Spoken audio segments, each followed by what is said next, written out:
Hi, everybody. I'm Candid Stanisci of NLL Lacrosse Talk. Welcome to the Spanglish World Sports Radio Network on Zingo TV, channel 250. Please remember to download the Zingo TV app at the respective app stores for iOS and Android devices. While you download, make sure you rate and leave a comment. Both apps are absolutely free. Zingo TV is available on Google Chromecast, Amazon Fire TV sticks, Roku sticks, and also on Smart TVs 2016 forward. Now on NLL Lacrosse Talk, a very handsome, a lovely lacrosse player. I don't know, Lewis. Do you like to be called lovely? Oh, just kidding. I'm just trying to see how tough I don't know if you can call me are. a lacrosse player anymore. Well, Lewis, all kidding aside, we like to start with how people pick up the stick and how they start to play. Give us your indication of how I started. Yeah. It was funny enough. I didn't start till late. I was 12 years old when I started playing lacrosse, and I actually had no idea what lacrosse was. So I moved from England to Canada when I was 7, and so obviously played a lot of soccer, and then started playing hockey here. And my mom signed me up for lacrosse and went to a practice. Had no clue what I was doing, but loved it immediately. And pretty much within a couple of years, I stopped playing most of my other sports and was just focusing on lacrosse. What kept you in? I was obsessed. Like I did nothing but lacrosse for 25 years. So it was pretty much my entire life, and my career, my family, everything kind of revolved around my lacrosse schedule and making that work first. And it was a big part of my life for a long time. You're a serious guy. What makes it fun to play lacrosse? Well, I guess winning is fun. It's and I am pretty. I think I look more than I usually am. I've been told I've got kind of a resting bitch face and kind of unapproachable looking, but I'm a nicer guy than I seem sometimes, I think. But I think lacrosse is obviously fun, and being in that atmosphere and being with a group. I think the stuff that I miss the most is not necessarily playing. It's the stuff you take for granted, right? The road trips, the locker room, going out after a game with 25 guys and having a good night. And that's the stuff that I think was fun and that I'll miss the most. That I do miss the most. Well, thanks, because I made a lot of money right there, because the over-under on making you smile was a pretty high bar. Perfect. I'm kidding. I kid you, buddy. I kid. We love this. I hear that a lot. We love this game, and it's a great game to play, and talking lacrosse is what we love to do. Gary, it's up to you, buddy. Take the ball.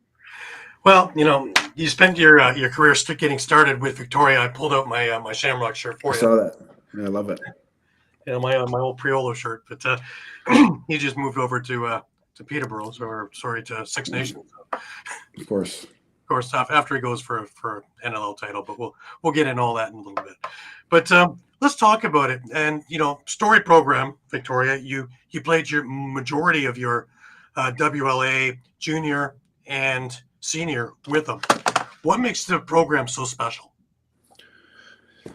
Yeah, it's definitely special. I think you have a couple programs in Ontario that are run similar to Victoria, but it's not just it's the team, obviously. It's the way the team run, but it's also the atmosphere, the arena, the fans, and I don't care how well your team is run. If you go and play in Maple Ridge on a Sunday night in front of 13 people, you're not going to enjoy yourself, right? Like you play on a Friday night in Victoria with a sold out arena, it's packed and loud, and it's cool. And I think it's stuff that you kind of take for granted while you're doing it, and when you're done, you're like, that was great, and you don't see it anywhere else, right? And I finished I played a couple years in Nanaimo and then a couple years in Langley, which we're both fantastic and really had great years there, but it's not the same. Like it's certainly it's a different atmosphere, and your desire and your energy to go out and play every night is much easier to get up for games in Victoria. Right. Now you had a lot of natural ability. Who, coach-wise, player-wise, whatever, teammate-wise, was really an influence on you that really helped you get to that next level? It's funny. I thought about this the other day. So coaching wise, I had two. I had growing up, and he was actually best man at my wedding. Brett Savory was. Um, I don't know if you know Brett, but he's actually good friends with Jason.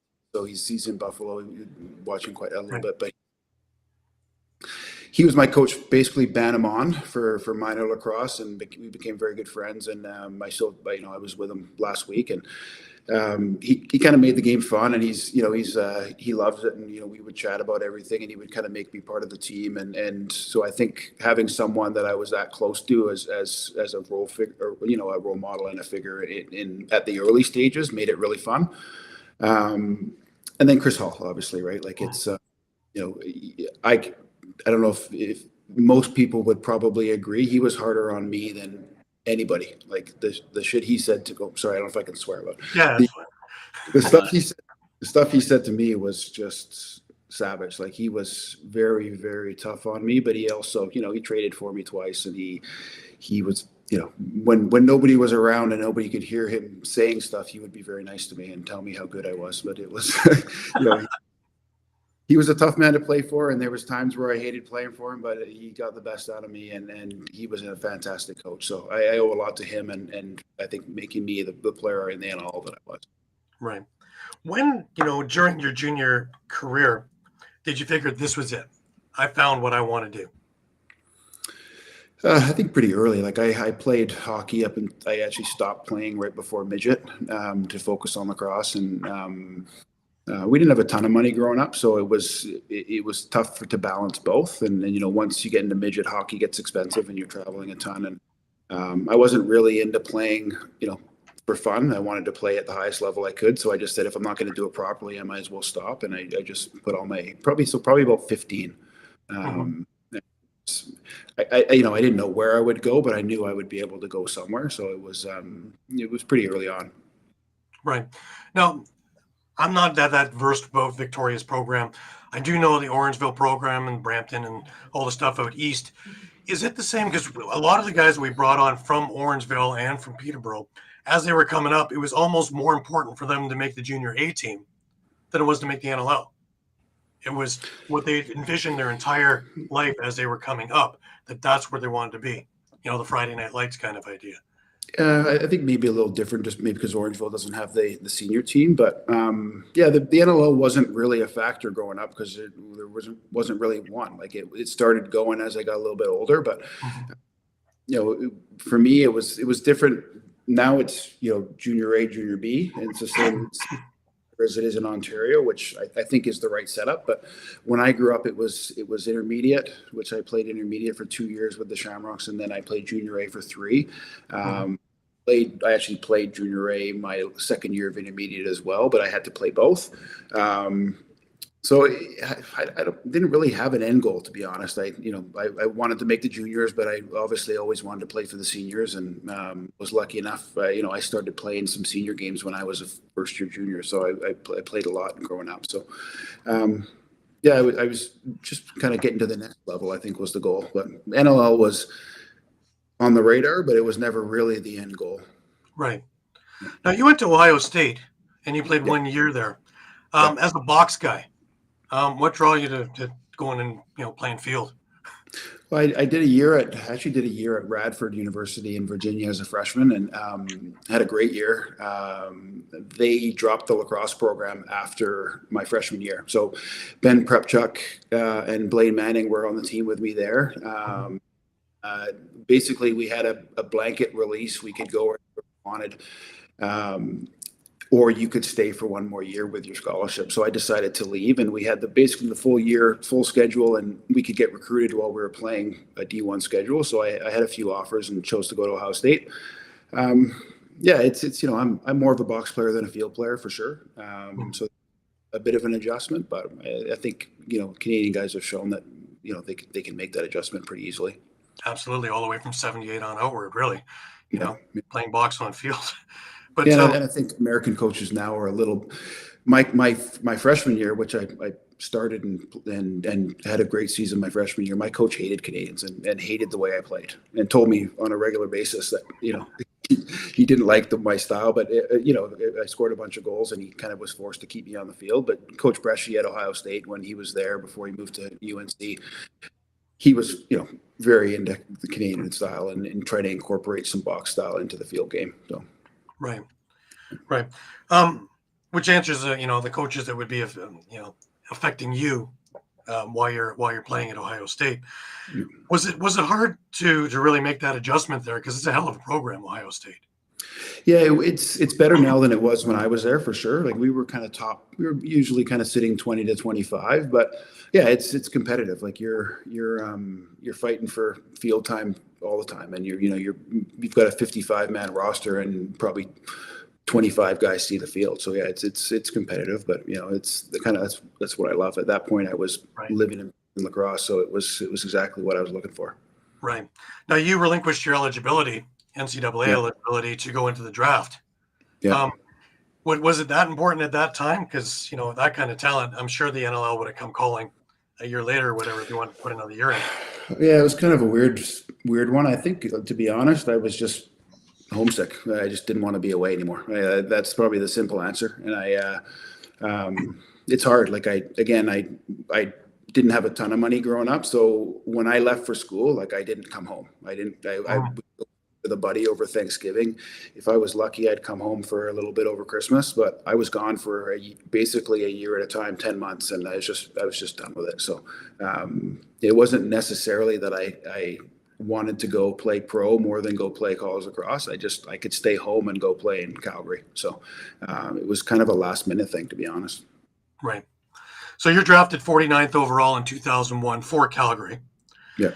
My question to most everybody is, your first training camp, if you want to think back to that, was it what you expected? I think so. Yeah.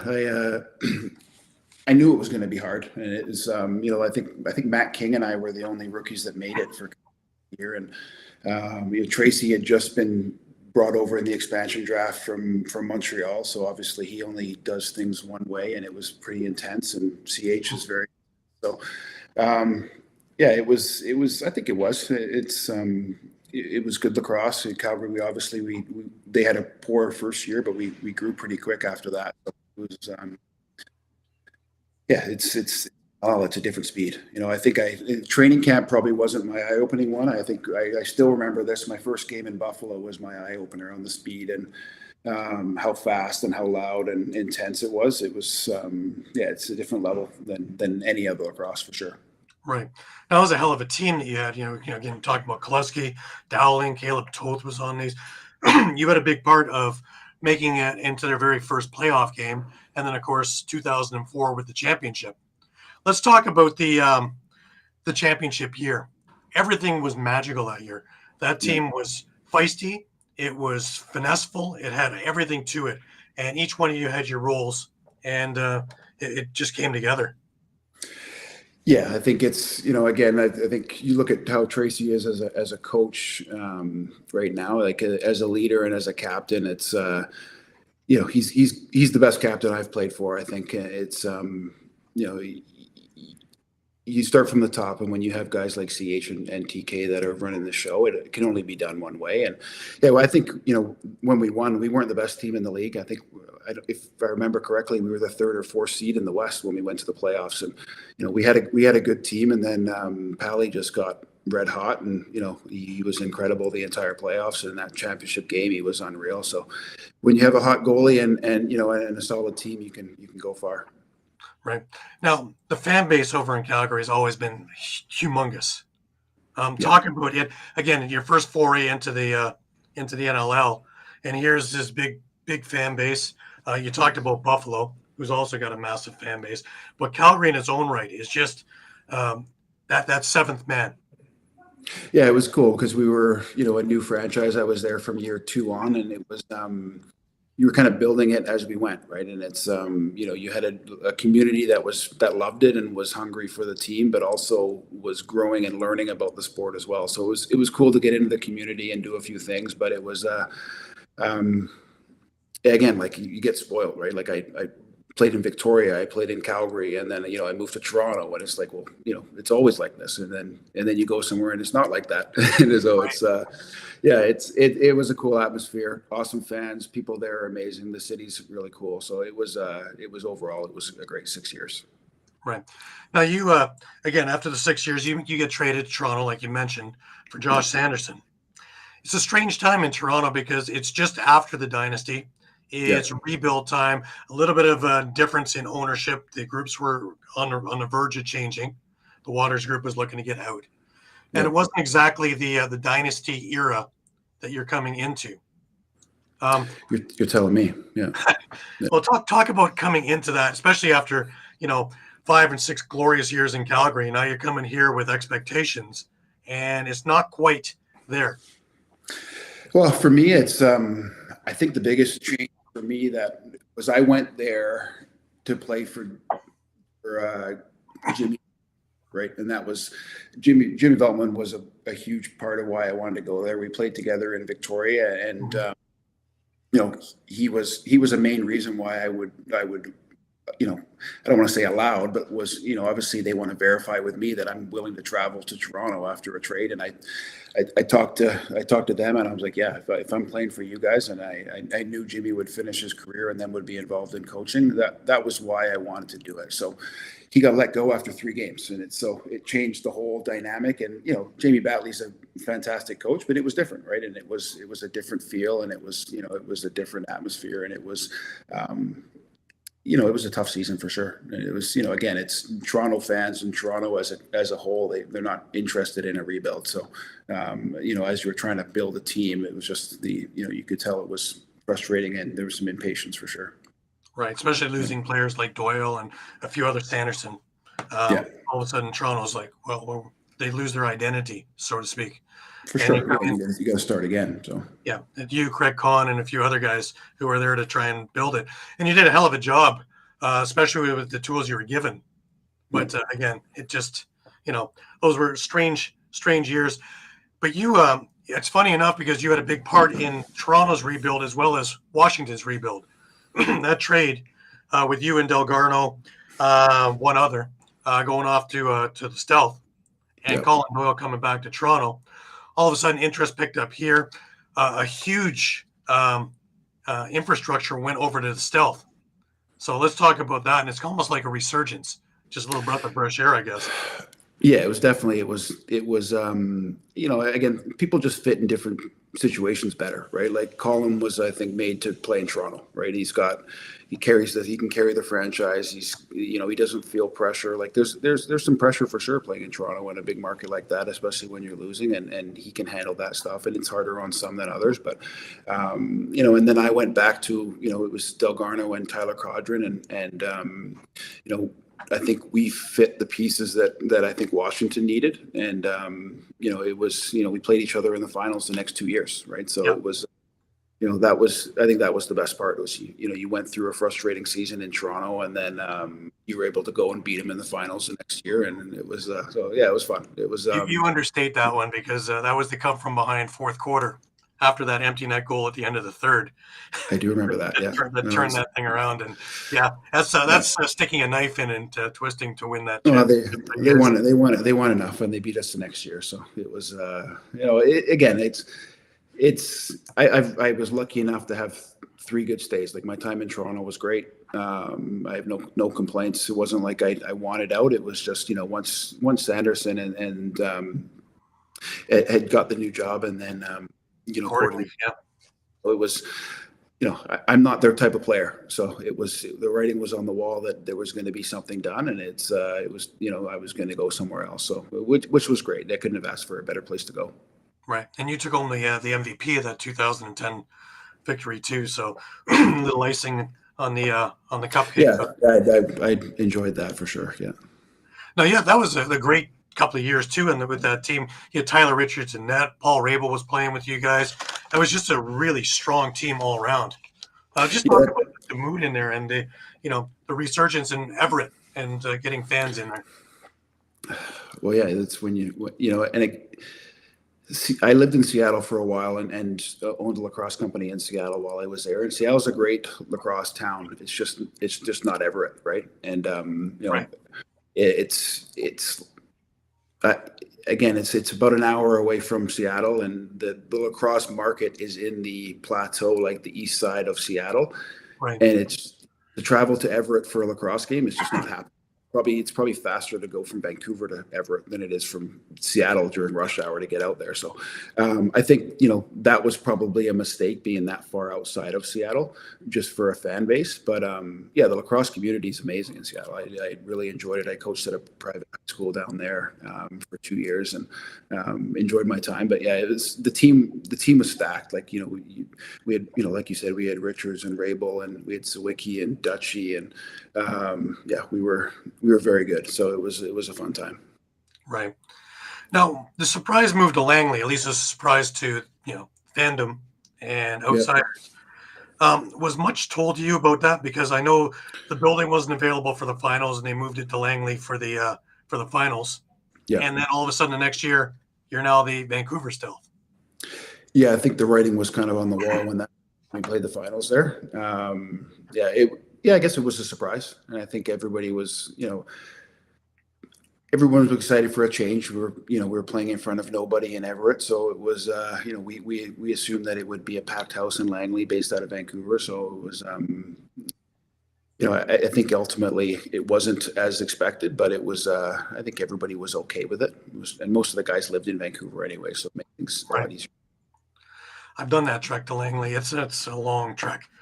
Even with SkyTrain and the rest of it, that's still a fairly long trek from downtown Vancouver. Well, and that's the thing, right? It's again like same thing as Everett. Are you going to go and enjoy a lacrosse game, drive an hour to Langley, and you can't have any beers, and you gotta and then drive home, or are you gonna?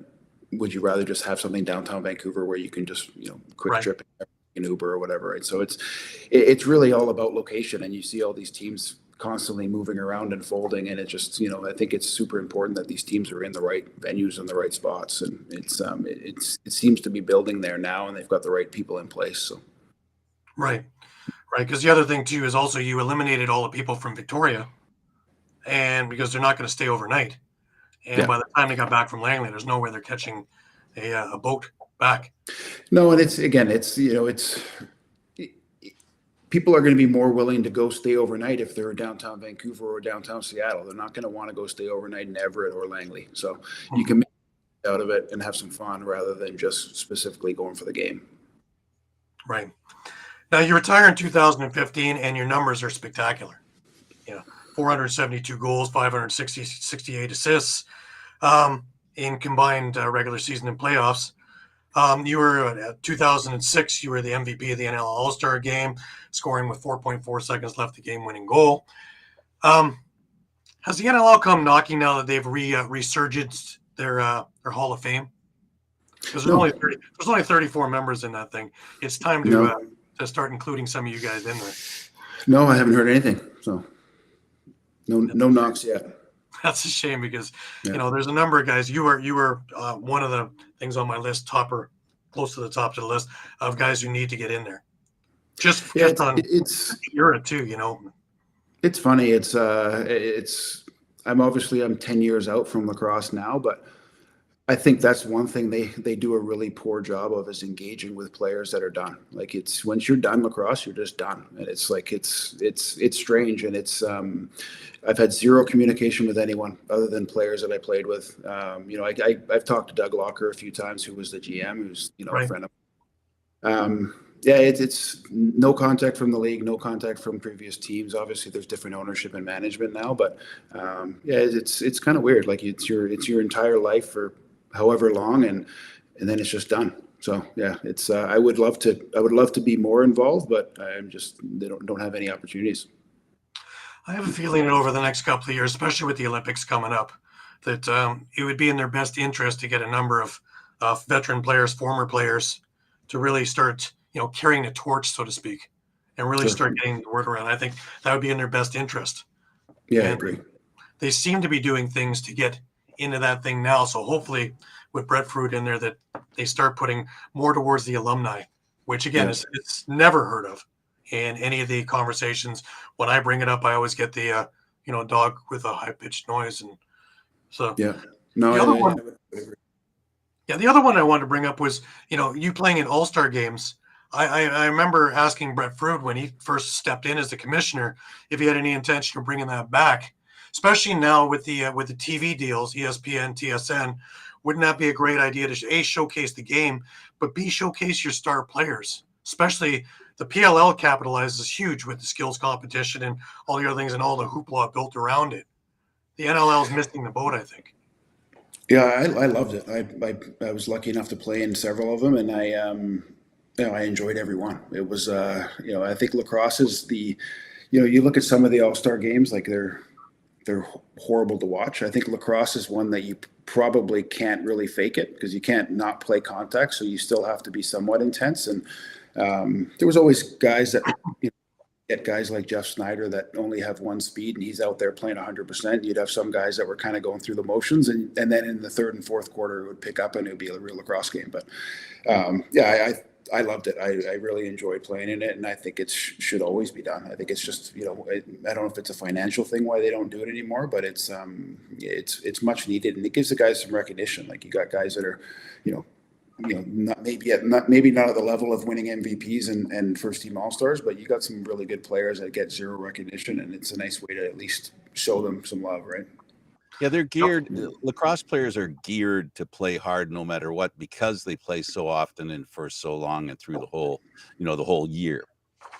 Agreed. Yeah, it's play with different guys all the time, right? Well, and most of the guys, so it was never a cheap game, or there's you wouldn't see any fights or anything like that, but it was always somewhat physical. And then again, like everybody's so competitive that it's by the third and fourth quarter it was a battle. So it was a lot of fun.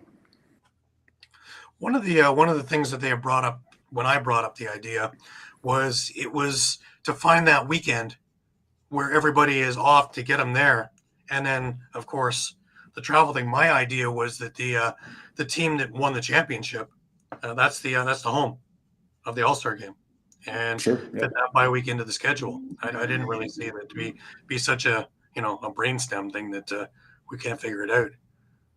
They have a few enough teams they could do that too. You know what I mean? Like back when the NHL had 6 teams, it was easy to have an All-Star game where the champion plays against everybody else. Well, even if you just even just for a venue, like it can't be that hard to have one weekend. Like the schedules, as a lacrosse fan now, the schedule is incredibly frustrating, and it can't be that hard to condense some games and just have one weekend where nobody plays. Like it's the amount of bye weeks teams are getting right now it makes it hard to track the league, and it makes it hard to follow things. And it can't be that hard to make it a little bit smoother and put that. I know arena dates are difficult, but just pick a weekend everyone's off and have the All-Star game that weekend.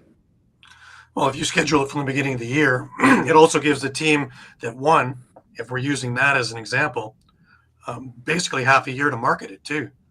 Unlike a playoff game where you've got 4 days to market it. If they can do that, they can easily get an All-Star game done, and especially now, and you're going to have the TSN and ESPN machines running behind it. I think it's in their best interest to showcase these players. And I think unlike other sports, I think the players enjoy it. So it's you wouldn't have any pushback from the players wanting to do it. So I think it's smart. Right.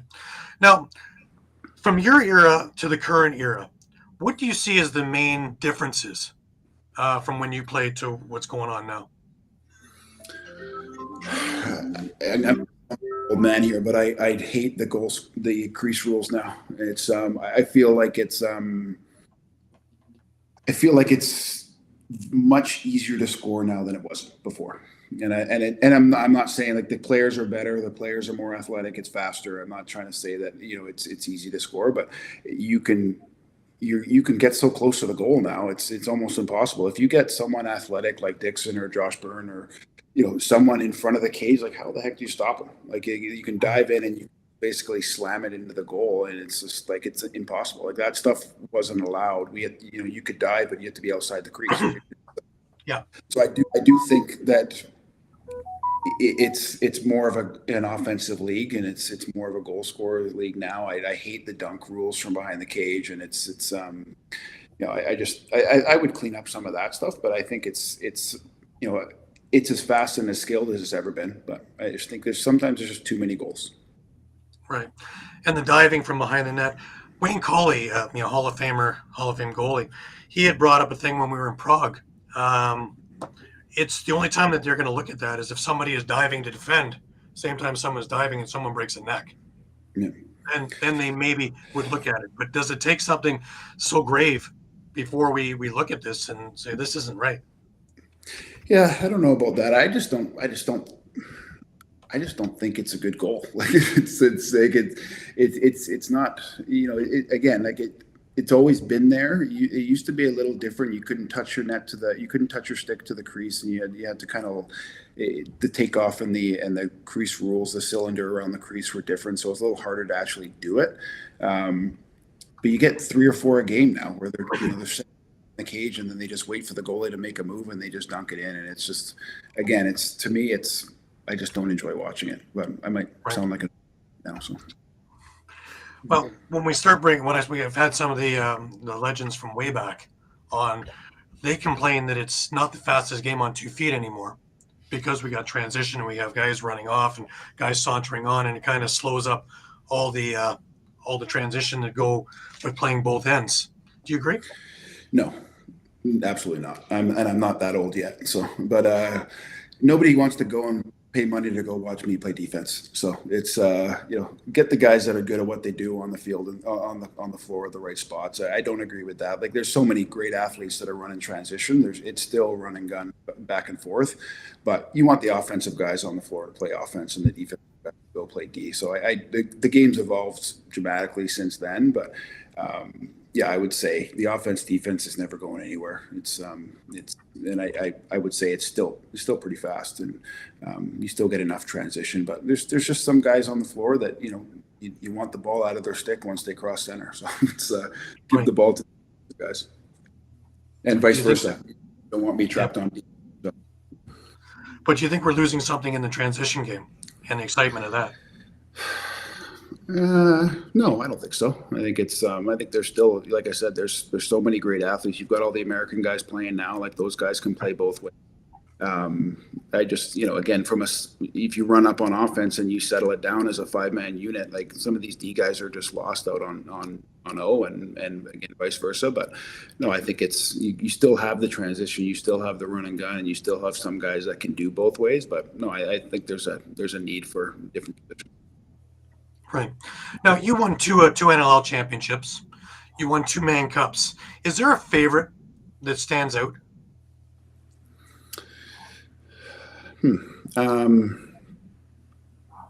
Probably 2010, for the reasons that we discussed before. Like, it's and I think I went to 4 Man Cups in my first 4 years with the Shamrocks, and won my rookie year, and just thought I was going to do it every year. So it was, you kind of take it for granted, right? Like, it was cool. Like, my first year, our team was so good with, we had Blaine Manning, Jim Veltman, John Tavares, Ryan Ward, Derek Molosky, Andy Turner, Stack D, 2 good goalies. Like, it was, we knew we were going to win the Man Cup at the beginning of the year. And it was, we beat Brampton in 5 and a very good Brampton team. And then a bulk of our team retired because there was some majority of older guys. But, and then we went to 3 more in a row and lost in Peterborough twice and then beat Peterborough once in Victoria. But those were great. But I think, like I said, you take them for granted because you're there every year. And then same thing with my 2004 with Calgary is my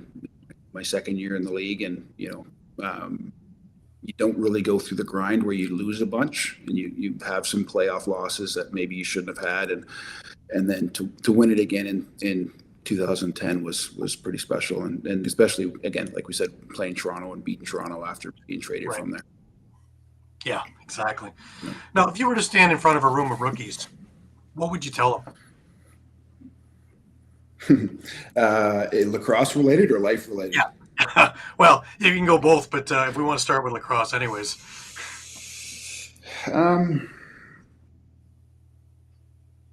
I think it would just be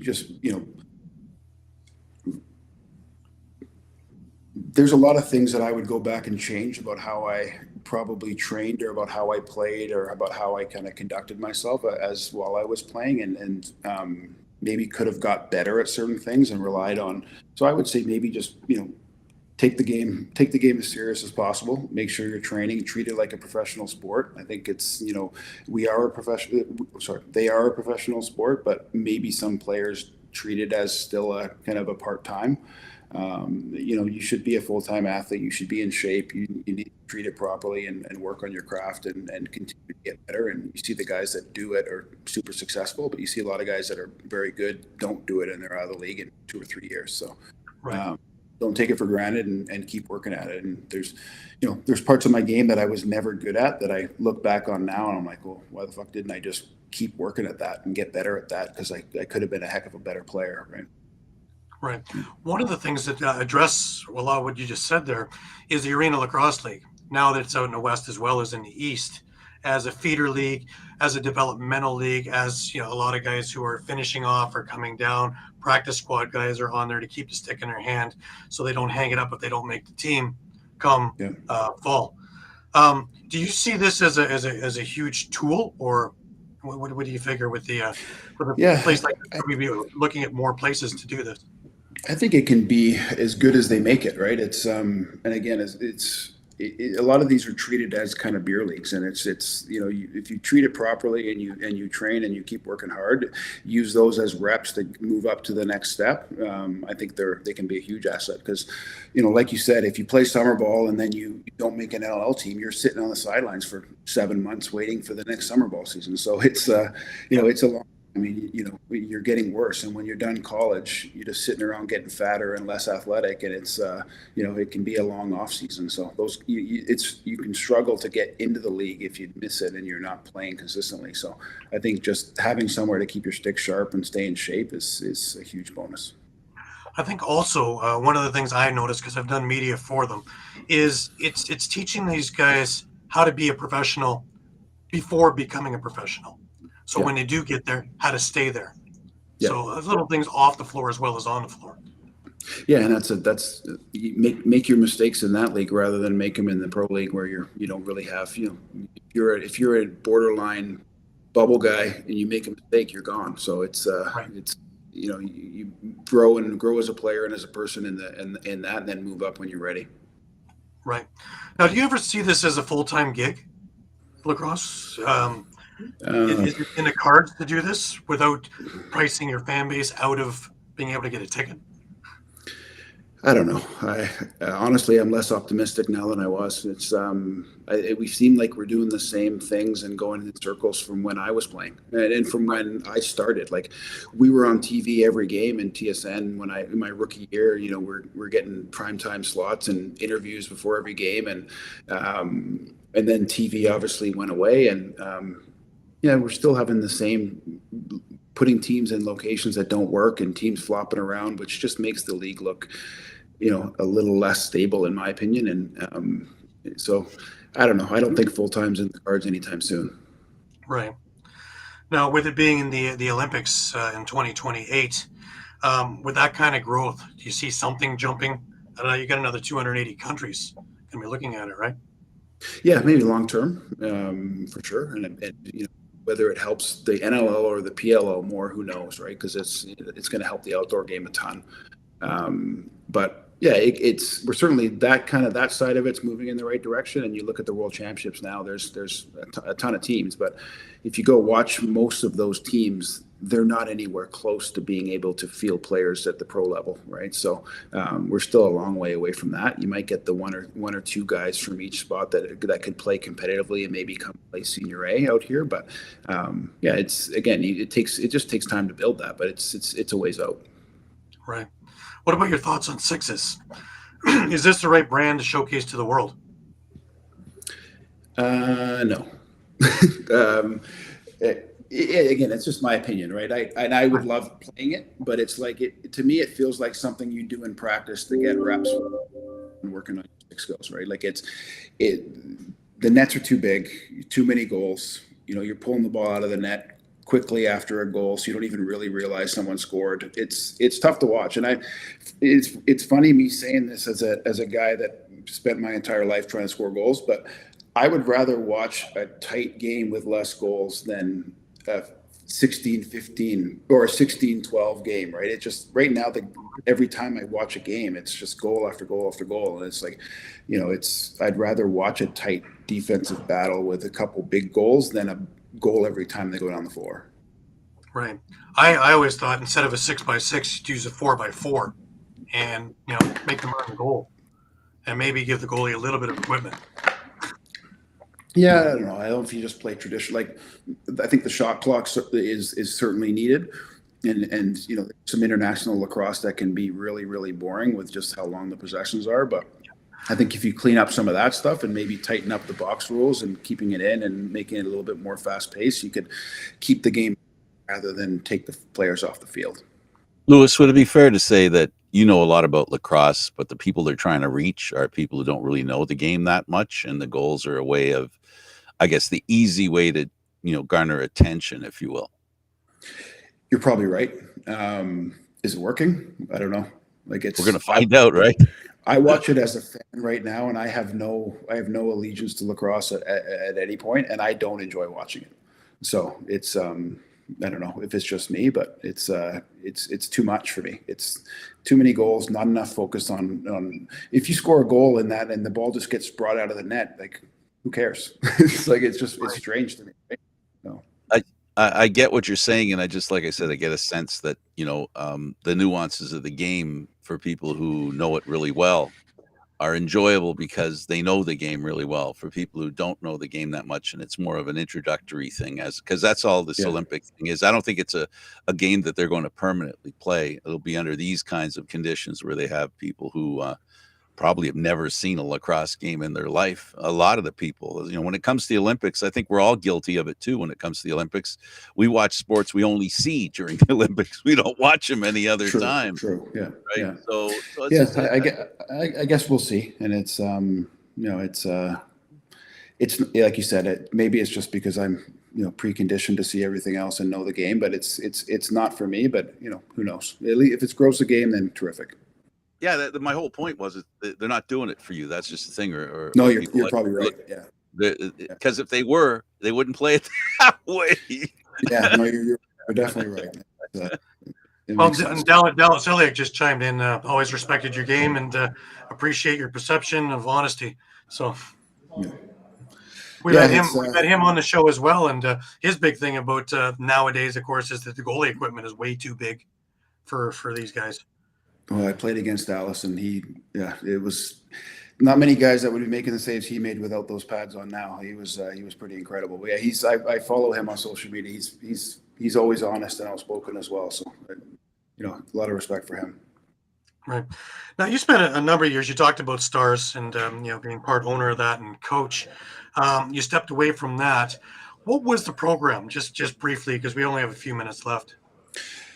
Well, essentially, in the U.S., there's no minor lacrosse systems. It's all pay to play. So what we had was a program for the state of Washington, and as we grew, we had kids coming from Vancouver and Oregon, and it was one all-star team per age group, and then we would take them to travel tournaments. So it was all based on getting them recruited.